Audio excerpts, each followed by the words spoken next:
Hello and welcome back to our channel. So today in this video we are going to talk about how you can like an item on the Temu app. So without wasting much of our time, let's get straight into the video. So first of all you need to do is click open your Temu app. Once you click open your Temu app, you will be redirected to its homepage.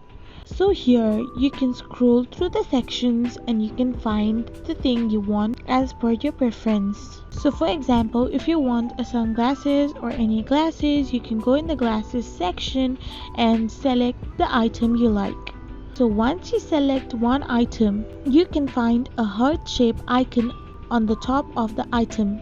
So now to like any item, all you need to do is click on the heart-shaped button. This will allow you to like an item and also adds it to the wish list. So this is how you like an item on Temu.